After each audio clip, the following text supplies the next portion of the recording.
Olá a todos, aqui é o Thiago de Macastro. Hoje eu vou falar um pouquinho sobre o mangá Kamen Rider do Shotaro Shinomori, mangá publicado pela editora New Pop em 3 volumes, né? Esse daqui é o volume 1, que é o que já saiu, foi traduzido pelo Thiago Nojiri. A gente vai conversar sobre esse mangá, tanto focando na relação dele com o Tokusatsu famoso, Kamen Rider, né? Mas também a gente vai conversar um pouco como que o autor, Shotaro Shinomori, usa a temática nesse mangá e nos Tokusatsus para rediscutir o Japão pós Segunda Guerra Mundial. Discutir questões importantes, por exemplo, o que é ser japonês, como ser japonês após a Segunda Guerra Mundial. A gente vai ver que essa discussão aparece aqui através do simbólico, muito mais do que do próprio texto. Tudo bem? Vamos lá. Então, a primeira coisa para a gente ter em mente aqui, né, é o mangá, é uma coletânea que foi lançada nos anos 70, logo após o lançamento do Tokusatsu. Tem até uma revisão dele que o pessoal do Universo HQ, no canal do YouTube do Universo HQ fez, eu acho que foi o Bruno Zago, do Pipoca Nankin, que comentou, que conta um pouco das histórias do Tokusatsu e tudo mais. Mas o que era um Tokusatsu? Eram séries, originalmente a palavra significaria efeito especial. Qualquer filme, série com efeito especial. Mas se tornou um gênero de heróis japoneses, com uma resposta naturalmente aos heróis americanos, né? E que existe até hoje. O Shotaro Shinomori, ele foi um grande mangaka, discípulo do Osamu Tezuka, né? Chegou a trabalhar como assistente do Tezuka. E ele inventou muito desses personagens e fez muita coisa com o Tokusatsu. Praticamente os principais tipos de Tokusatsu ele criou. Kamen Rider, os Sentais, o primeiro Sentai, de uma certa forma, o Robot Detective é a base do que tinha um modelo, e o Kikaider era um modelo do que ia se tornar depois chamados Metal Heroes e outros inúmeros personagens que ele fez. Mas é interessante, o Kamen Rider originalmente era o personagem Skullman. Ele tinha esse personagem, o mangá, já tinha o Cyborg 009, já tinha falado da temática do Cyborg, só que o Skullman era um anti-herói. Às vezes a gente pensa no Justiceiro da Marvel como um dos maiores, um dos grandes anti-heróis.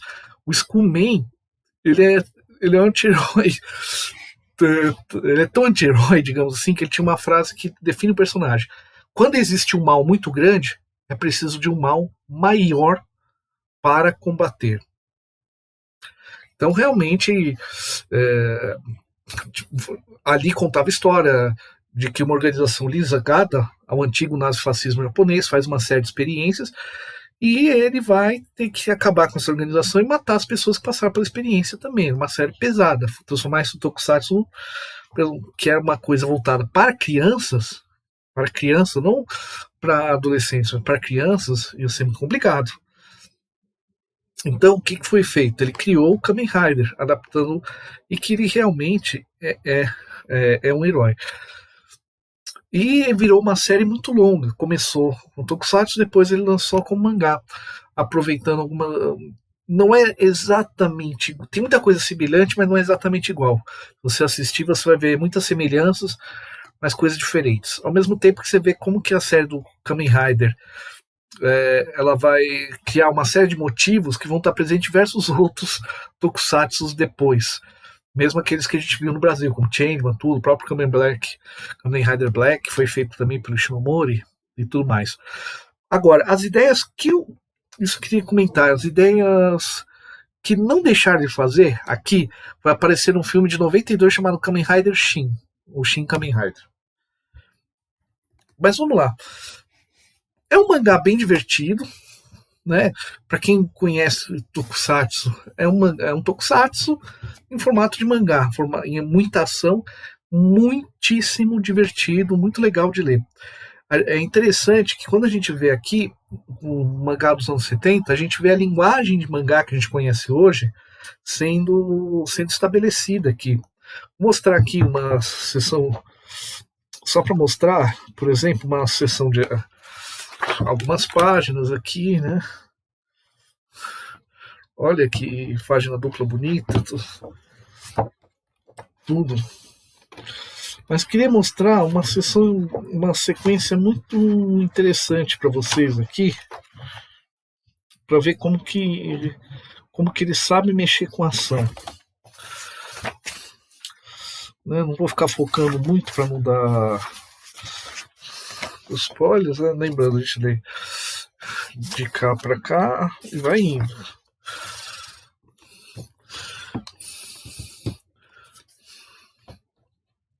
Você vai vendo aqui como que a ação é uma ação frenética. Até a gente entende alguns efeitos especiais que, em termos de linguagem, olha essa página dupla, o personagem voando, o personagem, né, o vilão, esse homem morcego derruba ele vai aqui caindo, vai você dá um destaque dele caindo, vai acelerando cada vez mais, ao mesmo tempo que na outra página mostra ele a visão dele se aproximando. Essa página é interessante porque aqui a gente vê o controle, o cinto dele girando. No primeiro Kamen Rider, quanto mais rápido gira as hélices do cinto, é como se fosse mais energia ele tem. Aí a gente vê aqui ele dando essa manobra e termina pisando no chão e conseguindo, não só conseguindo sobreviver, mas juntou energia suficiente para voltar a atacar o homem morcego, né? Depois só já que páginas bonitas. Depois ele sai correndo numa velocidade absurda, nem precisa de moto nesse momento. A própria moto do Kamen Rider ajuda ele a acelerar para se transformar. Outras páginas interessantes que eu queria que a gente vê como que a ação aqui é bacana. Eu vou mostrar aqui para vocês duas páginas. Aqui uma, essa daqui, em que ele usa esses recursos. Ao invés de fazer no meio de uma cena de luta, não vou explicar muito, no meio de uma cena de luta ele divide em 3 quadros laterais para mostrar a velocidade do personagem. Muito bem desenhado, tudo, você entende toda a ação e te dá uma sensação que aquilo está rápido demais. Esse recurso aqui é muito interessante, porque quando ele chega nessa página, tá lutando aqui, né, ainda contra o homem morcego, e basicamente o herói no chão e pega o negócio. Você já sabe, é um clichê. Você sabe que ele vai atacar, mas olha o que ele faz na página seguinte. Como quem lê mangá, o mangá você lê daqui para cá. Então, na virada de página, para onde vai o seu olhar? O seu olhar vai para cá. Mas você não consegue ver a cena toda. Você vai direto para onomatopeia, né? O personagem gritando. Você só consegue acompanhar a cena quando seu olho percorre não só a página, mas como a outra página também. Isso dá uma sensação de velocidade muito grande, porque enquanto você está lendo,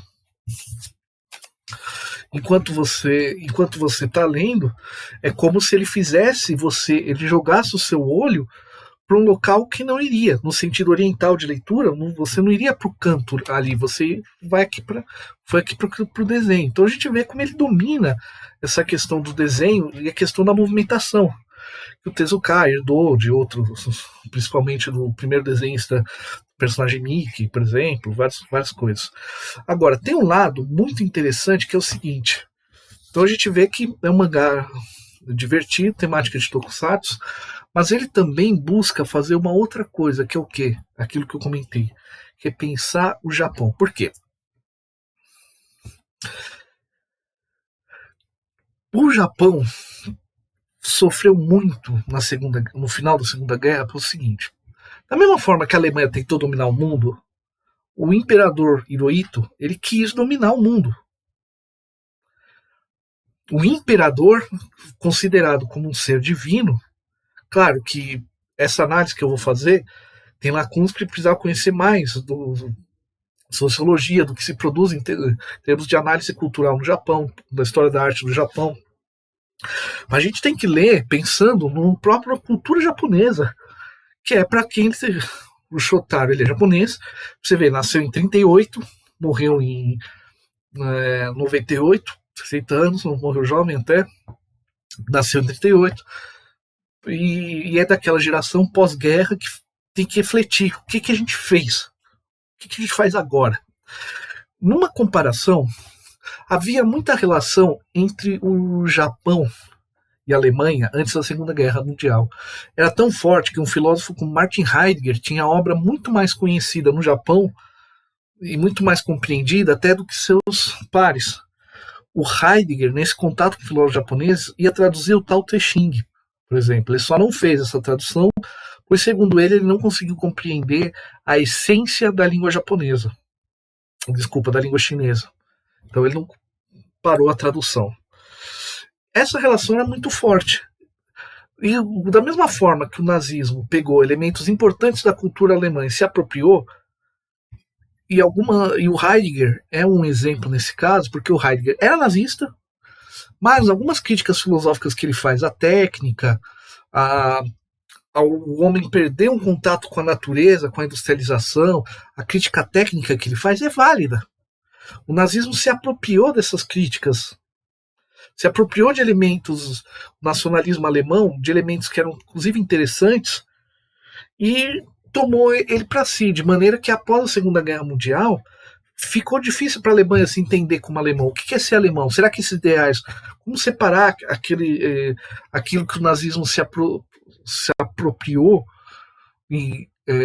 entendendo as inquietações das pessoas, né? Aprender o discurso inquietante e que críticas que pessoas como Heidegger faziam, que são válidas, daquilo que não é. Para a Alemanha é dificílimo.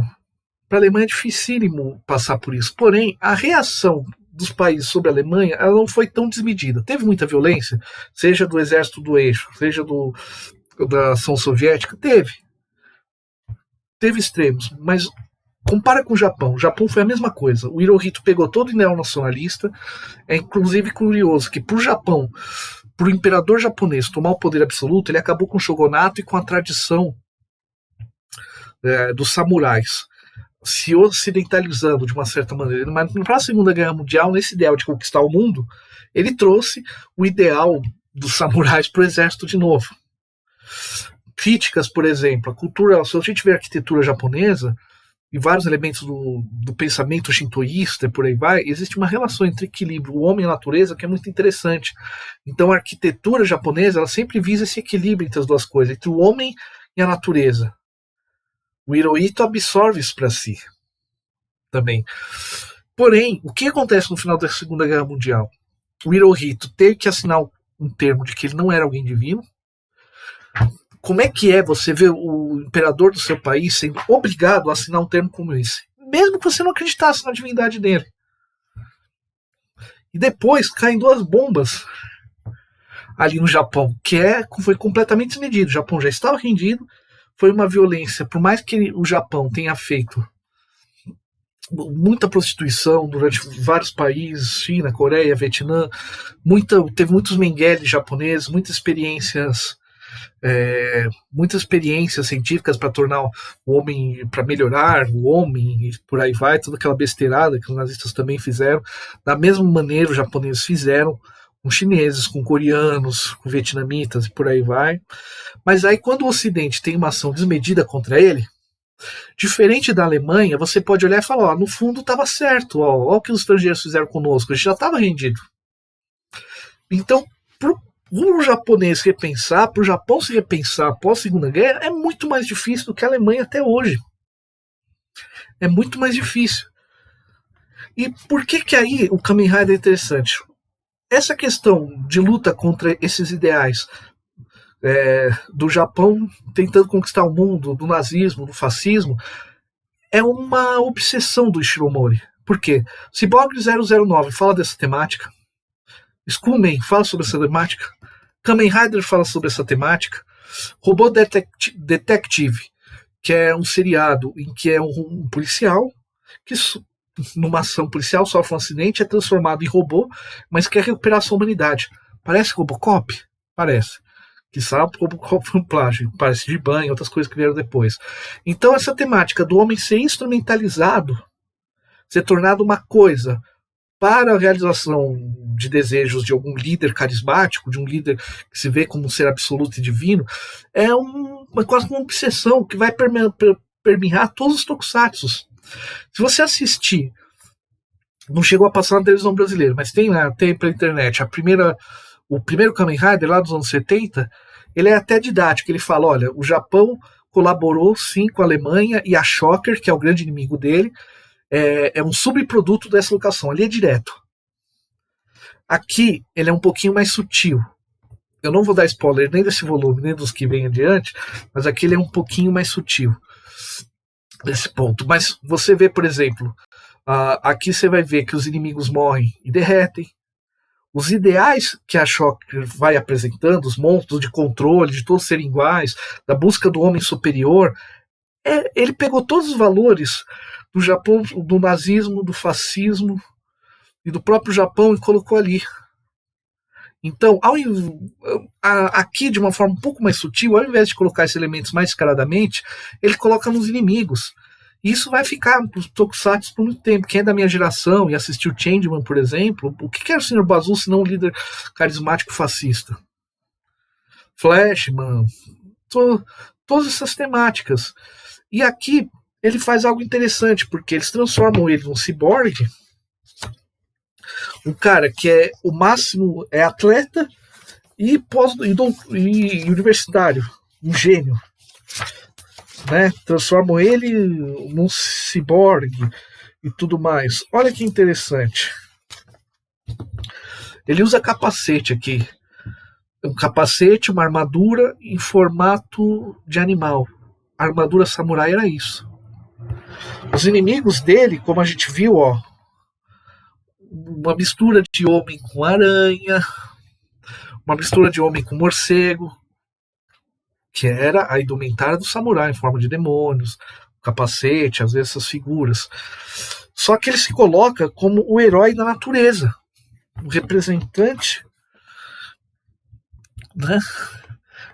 Aqui nessa cidade eu sou o Kamen Rider, né? O guerreiro da mãe natureza. Por quê? Porque é como se ele dissesse, não, vocês estão fingindo que estão absorvendo, unindo o homem à natureza, não, mas você quer dominar tudo, você quer acabar com a liberdade, você quer que todos pensem iguais, que todos agem iguais, e por aí vai. Não é isso que a natureza quer, eu sou o representante. Então ele vai tomar esses valores e vai se colocar contra. Inclusive, a gente vai ver que o pai tem uma certa culpa nessa transformação dele como Kamen Rider. Na série fica um pouco mais claro também. Gente, no Japão, você assina o seu sobrenome na frente do nome. A relação das famílias japonesas com a sua tradição na figura do pai é muito forte. Você colocar um mangá, um tokusatsu para crianças, não, seus pais estavam errados, seus pais participaram ideologicamente da Segunda Guerra Mundial, estavam errados. Você põe até uma redenção deles com a morte, tudo, que é uma coisa bem japonesa, mas não, eles estão errados, a gente tinha que assumir um novo ideal. Tudo aqui, a forma como eles falavam de assumir os valores nacionais, assumir o que é o Japão, está errado, a gente tem que fazer diferente. Por isso que ele é herói solitário, ele trabalha em conjunto com outros. A gente vai ver por aqui que ele é um herói que também usa muita inteligência. Então, todos esses ideais que ele vai tomar é uma crítica direta ao nazifascismo. Como eu falei, no mangá, na série, é deixado muito claro. E a gente não imagina aqui, teria que ter mais dados, qual foi a reação popular a isso. Por mais que tenha feito um sucesso, mostrar um caso para vocês. Se vocês procurarem no YouTube o canal do Tokudoc sobre Tokusatsu, ele mostra ali uma entrevista que conseguiram fazer com a atriz que interpretava Henri do Jaspion, que é um Tokusatsu, vai uns 15 anos depois, é um Tokusatsu dos anos 80. Ela conta duas coisas em que o Jaspion foi censurado. Primeira coisa, ele tinha aquele cabelo, né? Aquele cabelo Black Power que chamava atenção. Por que eles fizeram aquilo? Ela conta, era um elemento de linguagem. Ou seja, todo japonês tem um cabelo liso. Então, para mostrar que eles são alienígenas, o cabelo é diferente. Na mesma época, o Toriyama estava fazendo o Goku com aquele cabelo todo espetado. Ou seja, é o elemento de linguagem da arte japonesa. Os pais reclamaram, mandaram várias cartas que aquilo estava dando mau exemplo para as crianças e tal. Aí fizeram todo um episódio em que ele tem que cortar o cabelo do Jaspion, que é até um tanto ridículo. Só falta o Jaspion chora ali, depois fala que tá bonito. Só faltou falar, nossa, tá bonito, tipo Didi dos Trapalhões, sei lá. Mas vejam, foi censurado. Ela, como androide, já falava, olha, eu interpretava um androide alienígena que tinha aparência de mulher. Um androide, na minha concepção, não tem gênero. Foi feito com mulher porque o cara que quis criar tinha forma de mulher. Então ela não agia exatamente como uma mulher japonesa clássica. Qual foi a reclamação? Segundo essa entrevista com ela que vocês procuram lá do Tokudok. Não é assim que uma mulher, que uma menina japonesa tem que ser criada. Ela tem que ser preparada para ser uma boa esposa e obediente ao marido, e o Jaspion tem que colocar ela no lugar dela. O que fizeram? Tem um episódio que o Jaspion resolve falar que ela tá muito brava, que ela é muito não sei o quê, vai colocar um chip nela para ela ficar mais meiga e tal. Gente, se você vê o episódio, é horrível. É horrível em que sentido? Ele bate nela, joga ela no chão, ele se dá um empurrão, mas ali é muito mais violento. Você bater numa mulher falando que não quer que coloque o chip nela, jogar no chão e puxar a perna para cima, imageticamente o que é? Um estupro. Imageticamente é um estupro. Jogar no chão, levantou a perna para cima. Aí ele mostra o pé, abre a sola do pé e encaixa o chip. No Japão, quanto isso foi proposital ou não, foi inconsciente, mas na arte japonesa, a mulher bela, ela tem uns pés pequenos, e por isso que você tinha, por muito tempo, sapatos que não deixavam o pé da mulher crescer. Então, quando ele põe o chip no pé, imageticamente, ele está trazendo todo o símbolo da opressão à mulher para que ela seja uma boa esposa. E ao longo do episódio, ela apanha algumas vezes, leva alguns tapas do Jasper até uma hora que ela fica amiga. E é o final da série. É de uma violência simbólica muito grande. Mas veja, as pessoas reclamaram, a Toei fez. Por que eu estou dizendo isso? O Tokusatsu, a série Kamen Rider, saiu primeiro. Se você vê os episódios, você percebe o seguinte: no começo são soldados, depois eles começam a vestir uma roupa preta. Será que isso foi decisão de baixo orçamento, alguma coisa? No começo deixou muito claro que a Shocker era nazista, tinha essa relação com o Império, que ela é um subproduto da cooperação militar entre Japão e Alemanha. Depois isso fica um pouco de fora. Apesar que aqui, não vou dar spoiler, de uma certa forma isso vai voltar, provavelmente lá quando for publicar o terceiro volume. Então perceba, ele está colocando tudo isso, e isso não foi fácil colocar. Provavelmente teve reclamação, a gente não sabe o problema que isso ia gerar. Por que todo Tokusatsu tem Imperador do Mal, que quer dominar o universo? Quem que é o Imperador do Mal que quer dominar o universo no Japão? Hirohito. Então perceba, do campo de vista simbólico, é como se ele fosse um samurai ante esse ideal imperialista. Vai ter o líder da Shocker aqui também, que é quase como um imperador da Shocker. É muito colocar essa figura como imperador, é muito no Japão. Deu, né? A gente, falando, infelizmente essa minha análise precisaria de mais dados. Então, como os japoneses leem isso, como que isso é analisado hoje, mas é extremamente corajoso. No fundo, o Kamen Rider é um libelo, é um herói da liberdade. Por isso que essa ideia é um herói da natureza, o herói da liberdade, contra esses ideais. E contra esses ideais, contra essa apreensão de ideias interessantes no Japão, que foi transformado num nacionalismo prejudicial imperialista. E ele está falando para criança de 8 anos. Por quê? Porque você tem que mostrar que esse valor estava errado. A única forma da nova geração não cometer os erros é fazer isso. O Japão deu uma guinada e volta a uma direita extremada nos últimos tempos, que talvez faça falta as figuras como o Ishinomori. E mais um detalhe. Olha que coisa interessante. Quando eu coloco vamos pensar no Ocidente em relação à Alemanha. Não pensando em filmes ou em obras de literatura para adultos, não pensando para crianças. Indiana Jones. Por que o Spielberg colocou, segundo entrevistas que ele deu, nazistas? Ah, porque ser nazista é ruim. Todo mundo sabe que ser nazista é ruim. Quando eu ponho o inimigo como nazista, eu não preciso explicar nada. Todo mundo já sabe que é ruim. Aí, anos depois, numa série como The Boys, aparece uma personagem, The Boys também baseado em quadrinhos, dizendo assim, olha, eles gostam do que eu falo. Supremacia da raça branca, não sei o que, toda aquela baboseira, aquela idiotice. Eles não gostam da palavra nazista. Por quê?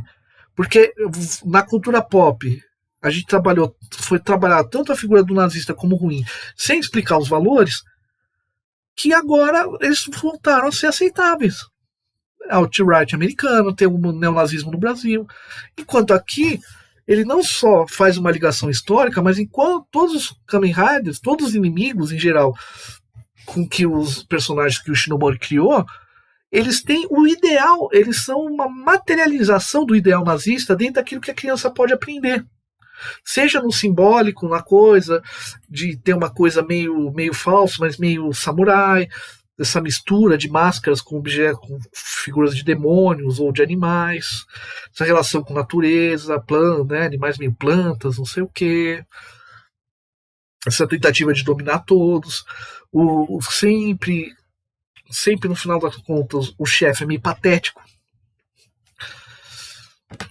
Então percebam, o que ele fez é transformar esses super-heróis para crianças em uma discussão de valores nazi-fascistas, de valores do Japão imperial que tentou dominar o mundo no começo do século XX. Esse é o Kamen Rider e algumas outras obras do autor. E talvez ele estivesse mais correto. Ou seja, eu tenho que colocar, eu posso mostrar que esses valores são ruins sem falar, sem necessariamente dizer que são nazistas ou fascistas. Aqui, se você só lendo mangá, no final você conclui que deve ter uma relação, mas na série é mais explícito. Mas todos os inimigos sempre é o mesmo ideal. Virou um clichê no Japão? Virou um clichê até que começou a ser combatido, como todo clichê, né? Chega uma hora que fica demais. Mas é uma questão, a gente tem que discutir que os valores são ruins, independente do nome que nós colocamos neles. E repensar o que é ser japonês. E aí é interessante que ele faz outras obras como o Hokusai, né? Falando sobre a relação da arte japonesa com a arte europeia, né? Parece que ele tem também um mangá sobre o Musashi. Confio que vão trazer Musashi para o Brasil, né? Chutaria aqui que a versão que ele fez sobre o Musashi ou sobre um outro samurai famoso vai ser trazido pela Pipoca Nankin. Desconfiança minha. Vamos lá. Mas a questão aqui é o seguinte: ele está repensando os valores japoneses. Então, quando a gente vê essas obras, é importante nós pensarmos, temos no norte a história do Japão, o pensamento japonês, não só pelo que a gente aprende pelos mangás. É importante que a gente lê mangá divertido, mas vamos colocar ele, vamos juntar com ele dentro da história do Japão, dentro desses contextos.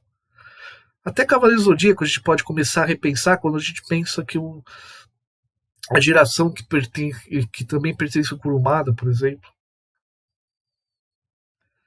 né? Guerras santas, pessoas protegendo um deus, cavaleiros que lutam por um deus vivo, encarnado. No caso ali, uma mulher, né?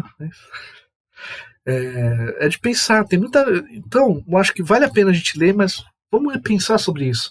Vamos começar a pensar os mangás dentro desse norte da cultura japonesa. E é muito interessante essa fixação do Ishinomori de nos mostrar que esses valores estão errados, que a gente precisa, que tem que reconhecer os nossos pais que participaram ali da Segunda Guerra Mundial, que, no caso do Brasil, nossos ancestrais que participaram ali do governo Vargas, ideologicamente falando, não necessariamente pegando em armas, não necessariamente sendo parte do governo, mas dentro daquele do nacionalismo, dentro do outro nacionalismo que teve na ditadura militar dos anos 60, a gente tem que pensar isso, eles estavam errados. Talvez falta aqui no Brasil a gente fazer os nossos heróis refletindo esse Brasil para reflexão. Então, é muito divertido, mas vale a pena pensar o porquê que ele é o herói da natureza, o herói da liberdade, o herói da mãe natureza, porque essa concepção que que o Japão na época do Hirohito tinha de assimilar os elementos nacionais, essa tradição do equilíbrio do homem na natureza para dominar o mundo está errado. Não é isso que é equilibrar o homem com a natureza. Talvez seja a grande mensagem por trás do Kamen Rider. E o fato da luta no final ficar aberta é muito interessante. Não somente porque criou uma série, teve outros Kamen Riders, a Shock que aparece, como o Neo Shocker depois, por aí vai. Mas porque a luta contra o nazi, contra os ideais, essa coisa do nacionalismo, de pegar valores e críticas que são interessantes a uma determinada cultura, transformar eles como discurso de dominação, de estratificação, de mecanização do homem, transformar ele uma máquina para é uma luta que não se encerrou. E os tempos de hoje mostram isso, elas não se encerraram. E a gente precisa desse tipo de coisa falando para crianças. E nesse aspecto, ele foi muito mais. Parece-me que ele foi muito mais audacioso do que a fase dos anos 70, por exemplo, de um Capitão América, do Super-Homem, da Segunda Guerra Mundial, porque aqui ele toca na ferida. Aqui não é uma propaganda, não. Aqui é realmente falar o que nós fizemos estava errado, mas esses ideais podemos assimilar, podemos ressignificar esses ideais para uma nova coisa. E